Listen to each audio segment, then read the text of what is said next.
This is Dateline News and Conversation. Joining me this evening is my good friend and colleague from Slovenia, Blaz Kavcic. Hello, Blaz, Regis.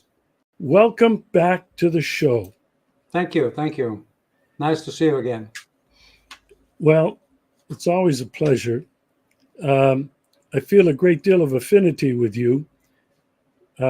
We share, I think, a worldview that I think is very important. And tonight, I want to review some of the things that you and I have talked about weeks ago in several shows that we did. But I think it's very important to break down some of these ideas and concepts so that people can begin to understand what they mean. Now, tonight, I want to discuss with you what the heck is multipolarity, the new multipolar world that President Putin constantly is talking about that is emerging, including Sergei Lavrov. I want to talk with you tonight about Agenda 2030. I am so confused about this United States Agenda 2030. It's unbelievable. I'm trying to figure it out, but I need your help. I want to talk with you tonight specifically. Who are the globalists? These unnamed, behind the scenes people that are orchestrating all of this. And I want to talk with you tonight again briefly about what you call the four main dogmas of modern imperialism. I think it's very important that people understand in as simple terms as possible what this is. We'll go into it deeper in the upcoming shows. And I want to talk to you tonight. I guess the theme could be, what is wrong with the world governance today? So, Blaz, if I can begin, what is meant by multipolarity? Why you like the idea, but what are your concerns? Yeah, this is a good question because we live in a very special era of mankind, and very few people are even ready to accept this. But there is a simple fact that, let's say, the grandmother of my generation was born into a life, into a world without electricity, without plastics, without electronics, without cars, without tractors, without air travel. So it was in the last 140 years, mankind has gone through a very exponential growth, and things that have been relatively stable for thousands of years before have started to fall apart in a relatively very, very short and condensed time. And we live in a very accelerated period, and things are not happening just by coincidence. We have to study the backgrounds, and I have done that through the decades of my life. And I can always look back and see how many things I had to upgrade, to evolve, or to change. So I invite also our colleagues to think flexibly, to accept things, because if one would like to describe our era in a very short time, we live in an era where the emperor has new clothes. This is one of the descriptions. People are our colleagues, Regis, are ignoring the obvious, and as much as there is a lot of knowledge and quality and expertise within our colleagues in alternative media all over the world, none of them is actually contextually putting together things as they should. This is at least my humble opinion, and I will elaborate why. Now, one of the most important terms today is multipolarity. You're asking me about, where we have many different approaches to these questions. First, generally, if we understand multipolarity as alternative to the empire of United States, to Pax Americana, of course, we're basically positively oriented towards it. But we have to go a little bit deeper. What does multipolarity actually mean? One of the explanations of this term is that an equal multipolar world means equal rights, equal opportunities, and equal rules for every nation. Certain or few powers should not monopolize international affairs. Countries should not be categorized according to their strength. Those with a bigger fist should not have the final say. This is one of the unofficial explanations of the term multipolarity. And we are witnessing now the emergence of multipolar world through development of BRICS countries, BRICS plus countries, headed predominantly by Russia and China. And this is a big change after 70 years of unipolar or a combination of bipolar and unipolar world. It's a big change. It's a strategic, geostrategical change. After Second World War, we entered a period of bipolar world predominantly, but with certain glimpse of multipolarity already by the emergence of so-called non-aligned movement, where Yugoslavia, Egypt, India, Indonesia Egypt played a very important role.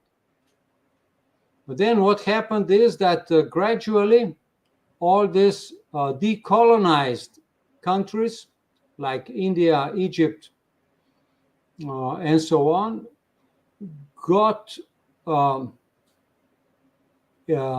instrumentalized by the global powers into neo-colonies by installing a layer of national oligarchy in between.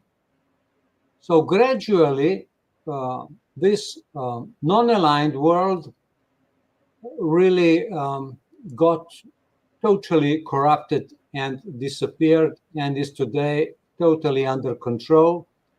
After collapse of Soviet Union, after collapse of bipolarity, we have been experiencing now several decades of Pax Americana, unipolar world, where if the world governance would be sensible, we could live in era of prosperity, of peace. There was no enemy after the collapse of Soviet Union, some sort of suicide of Soviet Union and the Eastern Bloc. There was all conditions were there on the table, and then for peace and cooperation. And actually, the new leadership of Russia was Yeltsin's team was actually extremely subservient. But then came the period of more self-aware Russian leadership, and also establishing collaboration with other countries, which has actually only happened during the last period, actually after the Ukraine war broke out. So unipolar, why we have to ask ourselves, why polar? Poles means something specific. And I would like to remind our audience that the polarity is one of the key concepts of Jesuits for last 500 years. And as I have explained in more detail during our discussions, the Jesuits are actually the intellectual power behind the European countries, which played roles of empires and the baton of empire changed hands from Spanish, Portuguese to British, German, Italian, and so on. But there is continuity through last 500 years, and this is the Jesuit Intellectual Center. And I don't want to paint a black and white picture. I think we have gone through a very dynamic hundreds of years, very bloody development of mankind, but also great prosperity. So, like yin and yang, we should not understand things in the world as absolute evil and absolute good. Things are dynamic. The problem is that the value system, values of the powers which have been leading Europe and the world throughout last few hundred years, they have adopted very mechanical, very rude, very aggressive and destructive set of values. I write in my book about extractivism, which means robbing things from the earth and from the living creatures, and just throwing them away. So we live in a very wasteful time, where when too much is getting destroyed, and we speak of the plundering of unnecessary plundering of resources. So polarity as such is a problem, and we should remain hopeful that the multipolar world will not develop the component of polarity in a negative way, but that multipolar countries will gradually abandon the terrible plan of Agenda 2030, which we are going to discuss a little bit later, and strengthen one of the important pillars of multipolarity today, which is the sovereignty of national states. And this is crucial. Globalism and polarity is in conflict with important role of national states.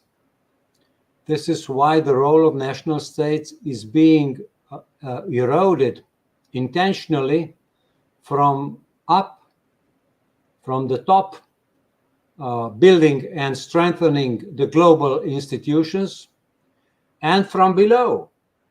Let's say one of the examples is 240 cities of the world signing the agreement for the Paris Climate Agreement, for instance, which means also adopting 15 minutes cities and smart cities and fourth industrial revolution, all parts of the technocratic transhumanistic agenda. So to wrap up, multipolarity is a good step out of unipolar Pax Americana world, but the big threat, the big strategic threat today is that the powers in the background, which we are going to discuss, are purposefully destroying United States, Europe, Australia, and other countries, and shifting the control center of the planet towards Russia and China. And so far, Russia and China are very obediently obeying the Agenda 2030 projects and directives. So this would be, for a start, Regis. Well, I have been very hopeful about this new emerging vision of a new world order, as you have. But I am also concerned about a number of the things that you have pointed out that has caused me a great deal of concern. Now, we'll talk about the globalists in just a minute. These powerful, unseen, unnamed people who behind the scenes are attempting to create this new world order. Before we get into that, I have been trying to figure out what is Agenda 2030. The United Nations, I believe, Agenda 2030. That's just 6 years from now. And what I have been discovering is this is not a very pretty picture. Blaz, tell me about Agenda 2030. What's good about it and what is troubling? Yes, well, one of the very detailed sources to study the questions of Agenda 2030 and before the Agenda 21 and before that the millennial goals and all other elements is this book, Technocracy, The Hard Road to World Order by Patrick Wood. And this is a necessary reading. So when we discuss the things, Regis, we discuss, I always try to verify whatever I say and develop with the relevant experts from all over the world. And the themes we are discussing related to world governance cannot be efficiently discussed without consulting, for instance, one of the main books, Politics and Vision, by Sheldon Wallin. I often consult this book, and we cannot understand the governance systems of the world from antiquity to today unless we check the knowledge from the most competent, not corrupt academics. And there is not one academic which would be able to explain us the whole truth. But this one deals with social governance, how society is governed. If we don't know the system, we can then fall in the traps of anarchism, socialism, capitalism, without really knowing what it's all about.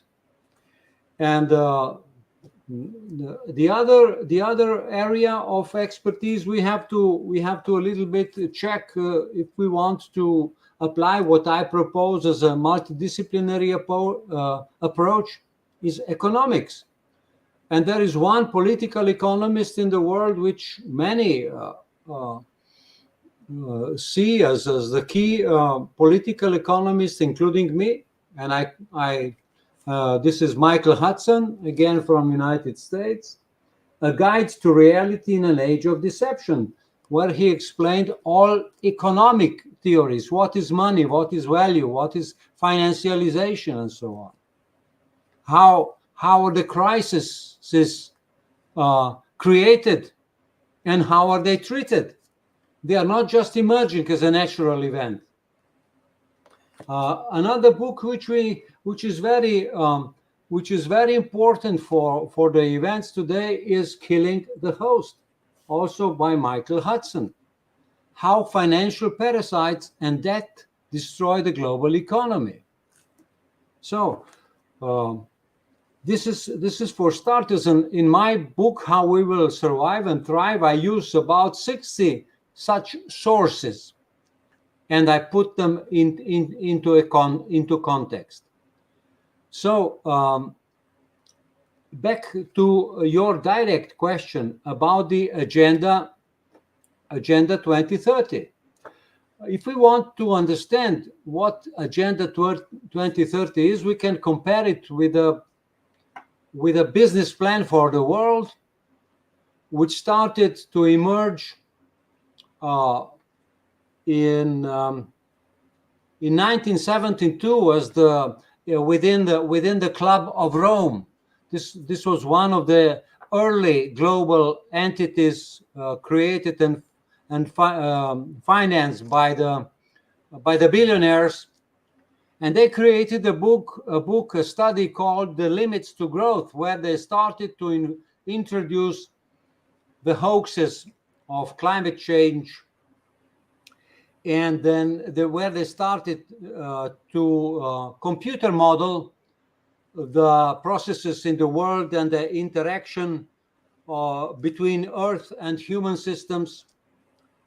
MIT was involved, Massachusetts Institute for Technology, which is CIA technological department, more or less. So these are the roots, and then there are important persons involved. I can't describe the role of everybody, but there is one very interesting. This is Madam Gro Harlem Brundtland. She's now over 80 years old, but she has been very important player in globalizing the processes, in organizing the globalism in a way we are confronted with today. She was author of Our Common Future, that gave rise to Agenda 21 first, and then it continued to Agenda 2030. And Madam Brundtland was appointed as a special envoy on climate change. And then there is a Canadian operator, Maurice Strong, who was a very influential and important coordinator in using the billionaires' money to get control of the whole planet through global organizations, United Nations, and then it continued to World Health Organization, World Trade Organization, and so on. And I must let me just say that also Russia has joined Paris Climate Agreement in 2019, which means Russia is totally subjugated to global agendas.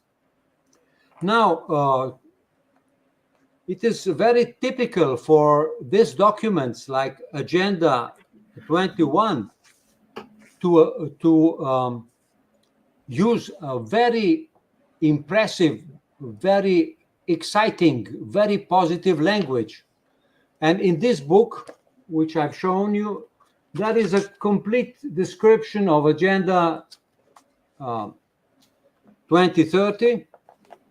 And if we just go through the chapters, and there are 17 sustainability development goals, which are consistent part of Agenda 2030. And if you read the titles, it sounds fantastic.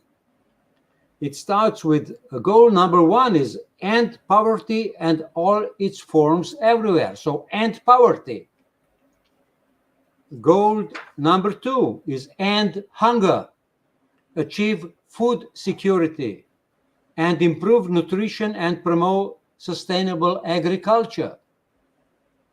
Goal number 3 is ensure healthy lives and promote well-being for all at all ages.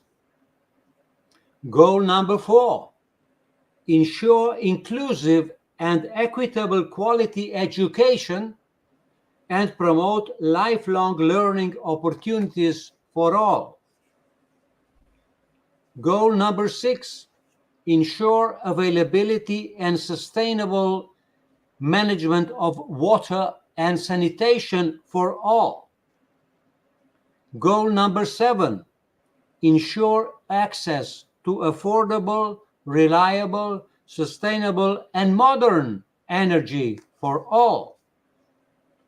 Goal number 8, promote sustained, inclusive, and sustainable economic growth, full and productive employment, and decent work for all. Goal number 9, build resilient infrastructure, promote inclusive and sustainable industrialization, and foster innovation. Goal number 10, reduce inequality within and among countries. Goal 11, make cities and human settlements inclusive, safe, resilient, and sustainable. Goal 12, ensure sustainable consumption and production patterns. Goal 13, take urgent action to combat climate change and its impacts. Goal 14, conserve and sustainably use the oceans, seas, and marine resources for sustainable development. Goal 15, protect, restore, and promote sustainable use of terrestrial ecosystems, sustainably manage forests, combat desertification, and halt and reverse land degradation and halt biodiversity loss. We are reaching the end. Goal 16 is promote peaceful and inclusive societies for sustainable development, provide access to justice for all, and build effective, accountable, and inclusive institutions at all levels. Goal 17, strengthen the means of implementation and revitalize the global partnership for sustainable development. This is in the shortest possible version. It's all fluffy words. And the people who are killing, robbing, and poisoning us systemically and systematically, who are performing projects like Libya, Yugoslavia, Ukraine, Palestine, the same people are proposing these stories. If we didn't know them, we could be fooled. So Agenda 2030 is a death sentence for the natural world.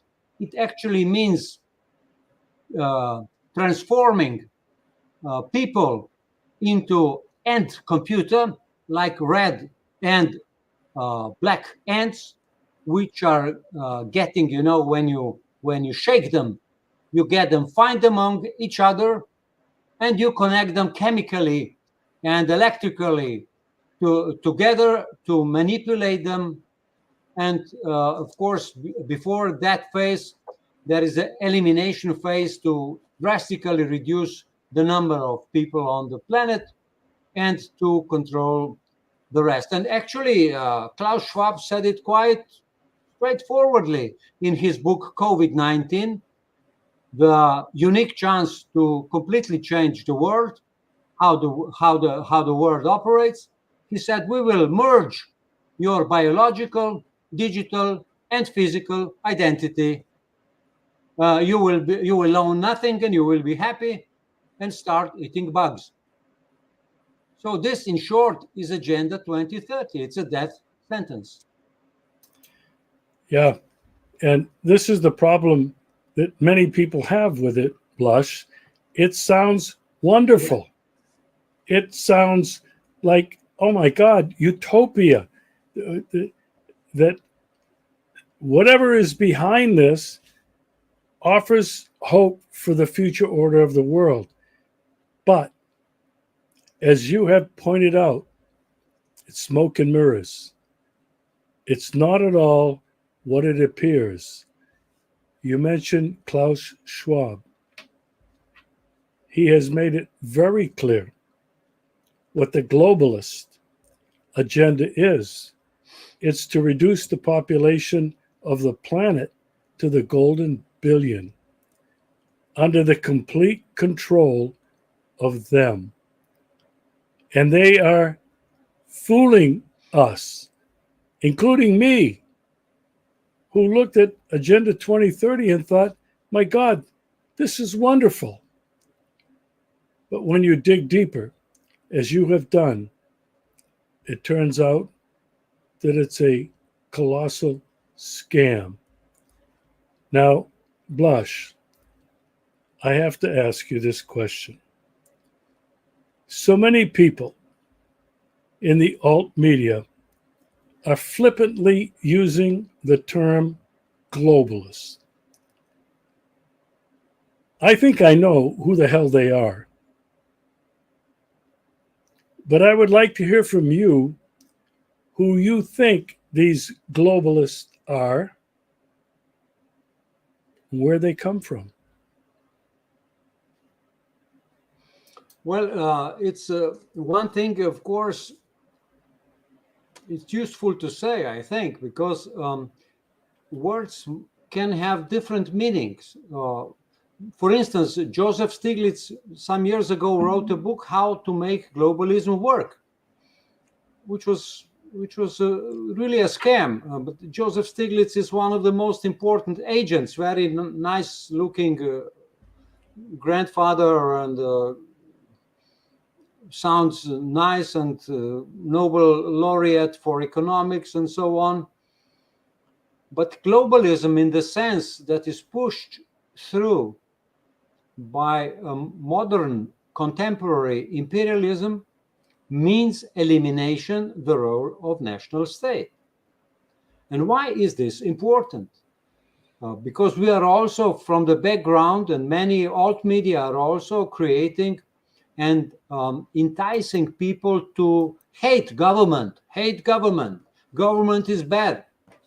And really, government can be bad and is often bad, but national states are simply the only organizational format where we, the people at the present stage of development, we can organize ourselves in a way that our material and spiritual needs, our cultural needs, can be democratically regulated and solved without a problem.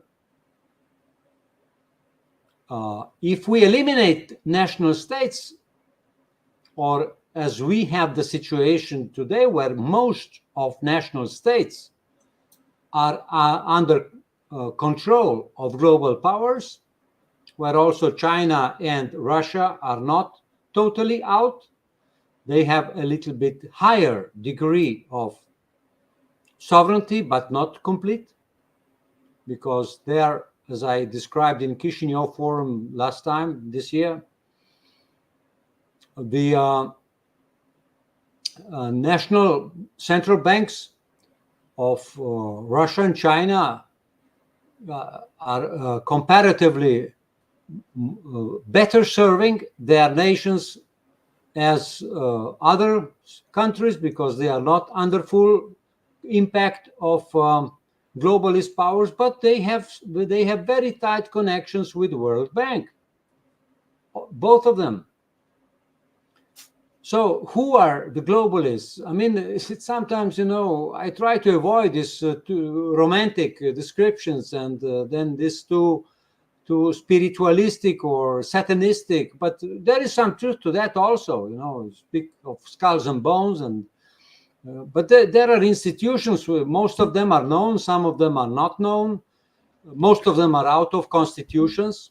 We speak of Trilateral Commission, we speak of Club of Rome, we speak of Bilderberg Group, we speak of Illuminati, of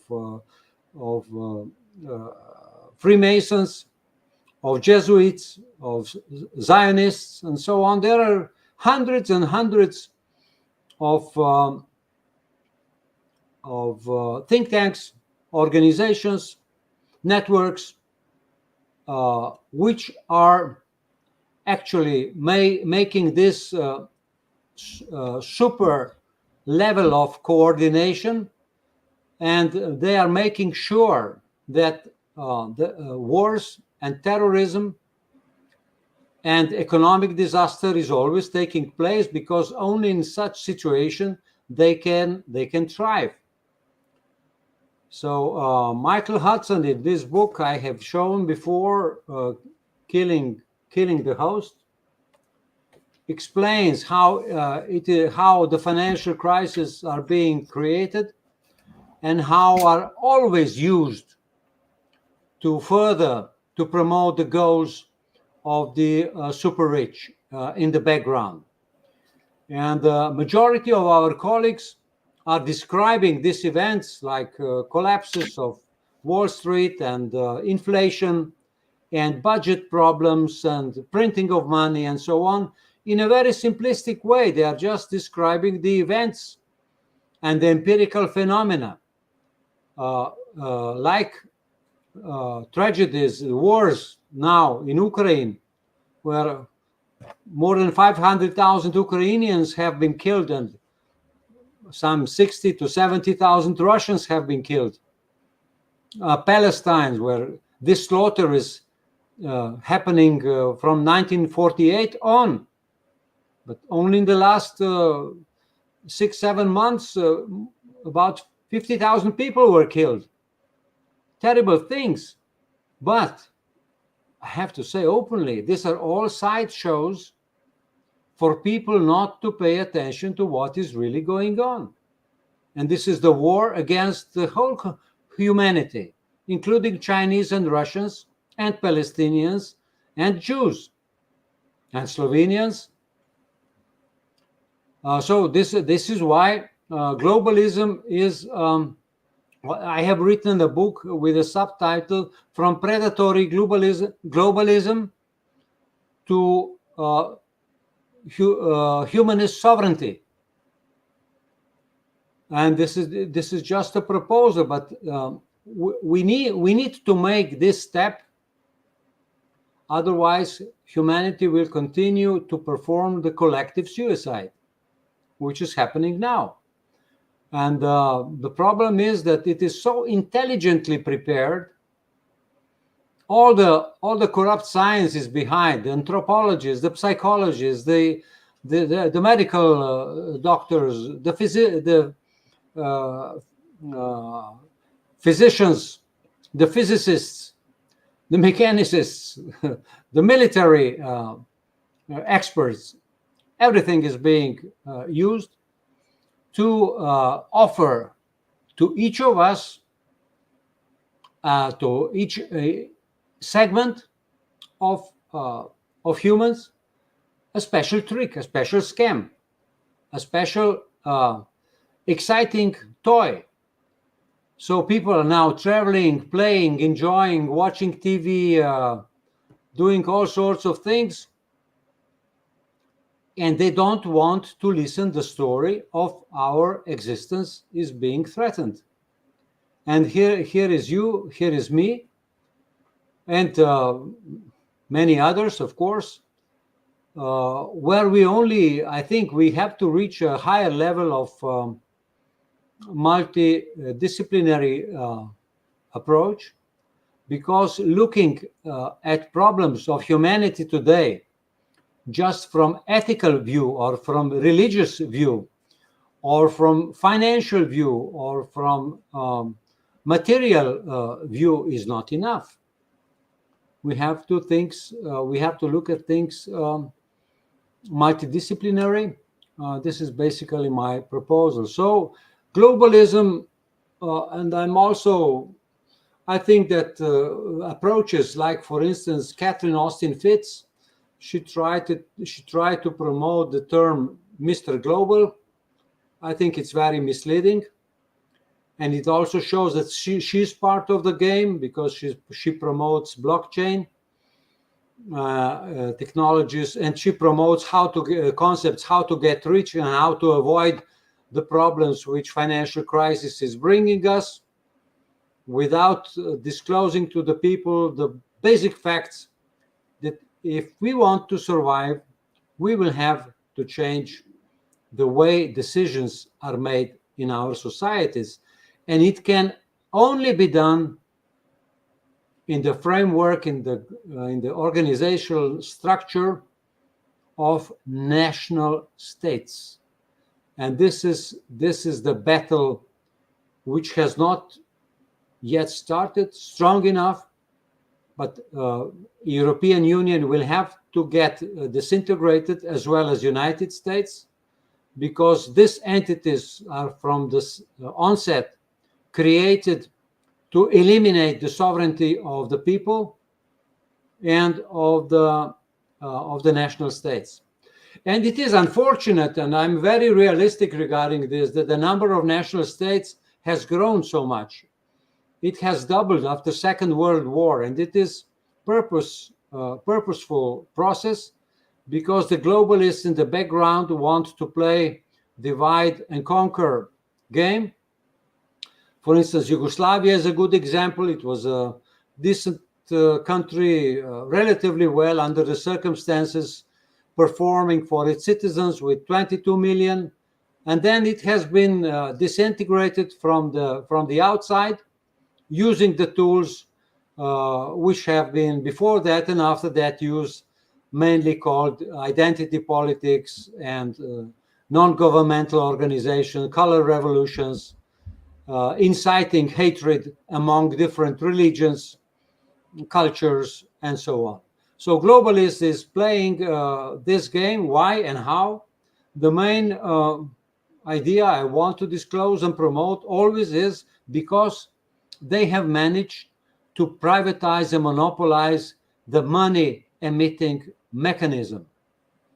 And this makes them so strong that they can afford everything, because we are paying for it, we, the people of the world. And this is the magic behind it. And as long as this magic mechanism is not broken, and we see that behind the curtain of Alice in Wonderland, the magic of Oz, there is just a very corrupt set of cripples. As long as we do not achieve this point, we are heading for a collective suicide. Yeah, I'm very fearful of that. As I look at everything that's going on in the world today, all of the sideshows, all of the distractions, but when you dig deeper and you look into what is really going on, it does look like collective suicide. It does look like an attack on our humanity, transhumanism, a world without what we know and believe Yes. our human qualities and characteristics. It's very frightening. Blaz, you have talked about, and we won't go into detail now, we'll do that again in future shows. But what other four main pillars or dogmas of these globalists, modern imperialism? Briefly describe what they are and why they're important. Yes. Let me propose a context and explain it. So I have spoken about sincerity. Are we sincere? Are our leaders sincere, or are they lying to us? It is very important, and we have the. This was actually the one of the opening ideas I presented to this year's Chisinau Forum. Basically, I would like to propose to the critically thinking people of the world to stop ignoring the obvious. We have to be sincere to stop ignoring the obvious, and it's more difficult than one would think. And I will explain what are the obvious things, and explain how ignoring them looks like. Start believing your own eyes and common sense is today a revolutionary act, and it creates emotional pain. You know it, Regis. We have emotional pains when we try to wake up people around us. It's not easy, and we are not popular. Now, if we want to approach better understanding of what is really going on today, we should probably avoid discussing and fighting based on the premises imposed on us through many different channels. So we are being manipulated. We have to be aware of this fact. Now, stop or accept fighting for socialism or capitalism, or one religion against other religion, or one race against the other, or one culture against the other. This is where the globalists want to have us, and they have us there. So I'm proposing this definition of four dogmas based on the wish that we should be able to position correctly the main categories in modern human society. If we name just a few: war, what is war? What is not war? How the wars emerges? Religion, technology, culture, terrorism, corruption, death, inflation. These are all phenomena in human society, and we are overflown with explanations, mainstream and alternative, what is going on, but they are just describing events.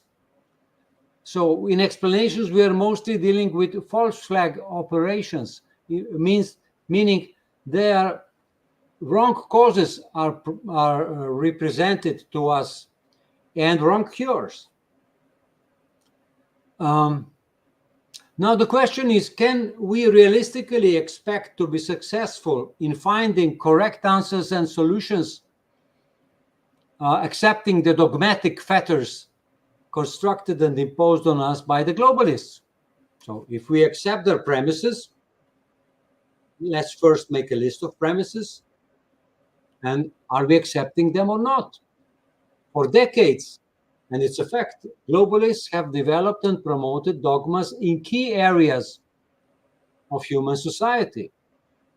Thinkers of today who remain fettered within one or more of the dogmas cannot come to the fair assessment of what is going on, what are the real causes of events, and where human civilization is headed. This is why I propose a multidisciplinary approach to the analysis of a paradigmatic question. What is really going on? And we have to come back. And we speak a lot and discuss a lot, and we listen a lot to all pundits on alternative media, but they are not clear on what is really going on and what to do. There is vast base of knowledge available today. We have available historical and new knowledge, but the main problem is putting things into context and avoiding the traps of corrupt science. By the way, I was years ago permanently deleted from Twitter, but I really did not publish anything so spectacular. I just my attempt was putting things, and I have for the most part based my tweets on tweets of others, but I have put things into context, and this is what makes them angry. And they have electronically killed me. They have assassinated me on Twitter. So the main problem is putting things into context and avoiding the traps of corrupt science. Most of the science is corrupt today, and it's dominating. In a very abbreviated way, we have discussed this, Regis. We are dealing here and today with four main dogmas of modern imperialism. Now, first dogma deals with social governance, meaning how our societies are governed. Should we speak about societies, or there is no such a thing as society, because neoliberals like Margaret Thatcher, they were positing that there is no such a thing as society. Of course, there is society. We humans, we can only live within societies. No society, no life. And societies are automatically governed. They can be governed in a good way or in a bad way. But it's a legitimate question. Are societies necessarily governed, or we should hope for anarchistical solution? So the things will sort themselves out automatically. Based on established political philosophers, I claim that the system we live in is not a democracy. So we speak here of a first dogma of democracy. United States never was a democracy. In short, I claim that we are dealing with the dogma of democracy. The system we live in is inverted totalitarianism. And I was very happy to hear for the first time, for instance, one of the main alternative media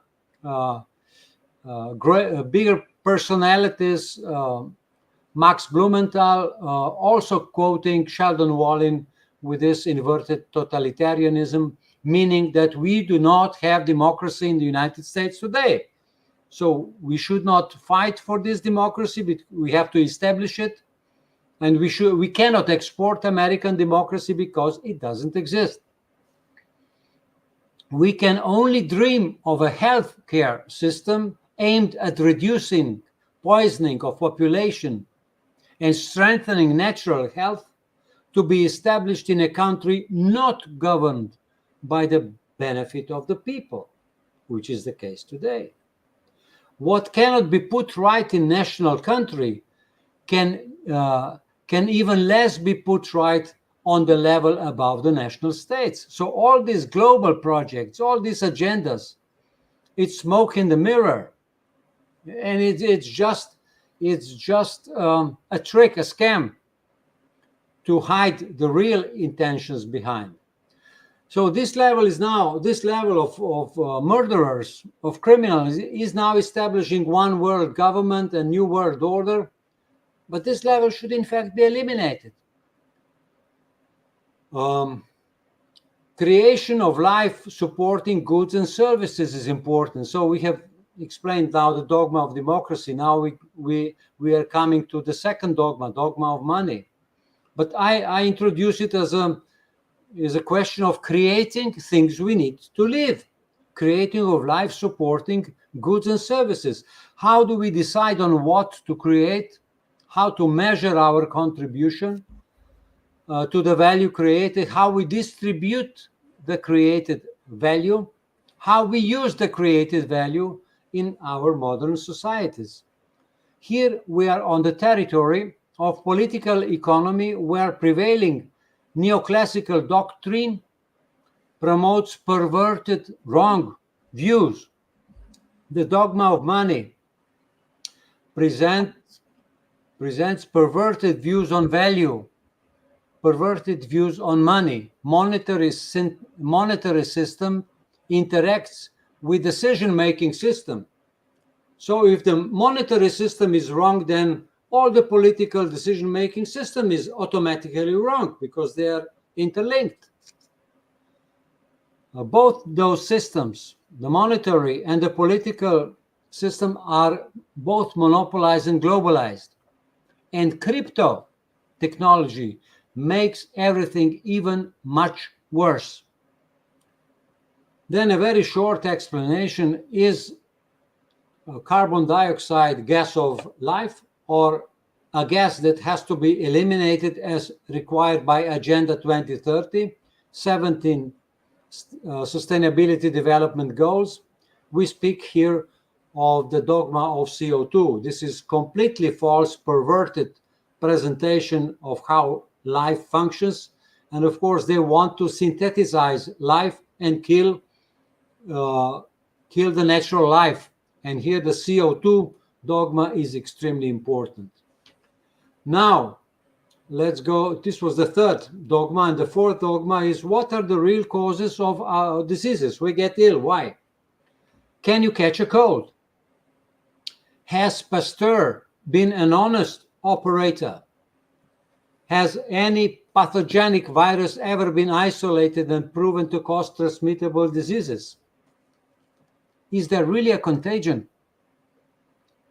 The dogma of virus and the quick test. I propose a quick test, a real one, not a fake like PCR. Now, is COVID a clearly defined novel disease caused by SARS-CoV-2 virus?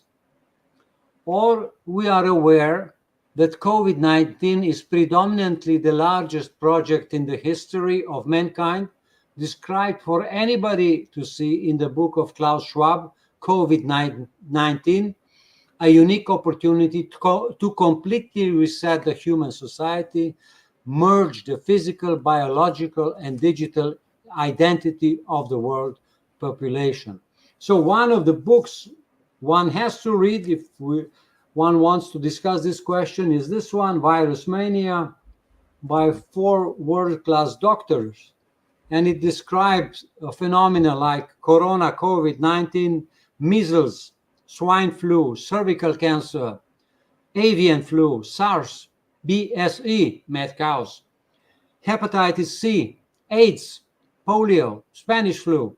So all these scams have different causes, not the ones that the globalists are presenting to the world population. So this was, in short, the presentation of the 4 main dogmas of contemporary imperialism, how they are tricking us, scamming us, handling us. And I try to present a context why this understanding of these 4 dogmas is so important. Well, Blaz, this has been very enlightening. I think it's important to, on the one hand, break these things down into small, bite-sized segments that people can understand. And you have done a very wonderful job of doing that. In the next couple of segments that we're going to do, we're going to look at the economy. This is one of, I think, your most important contributions. the economy, the gold-backed currency. What is value? Who creates value? Do the banks? Do the globalists? No. People create value. We will talk about this in the next segment. Blush, thank you so much for this extremely important discussion about what is going on in our world and why we have to be vigilant. Thank you so much. Maybe just a final thought, if I may, Regis, to any of your viewers, I would be delighted to show my book, How We Will Survive and Thrive, which explain a little bit more in detail what we have discussed today and will be discussing in the future. And I'm sending it in the PDF form free of charge to any of your viewers that will express his wish or her wish via email. Wonderful. And I highly recommend this book. I've read it. I've been through it a couple of times. It requires some diligent attention, some diligent reading. But Blaž, thank you so much for making this book available. You and I can make it available to anybody for free with a PDF version of this book. Blaž, thanks again for being with me. Thank you. Bye.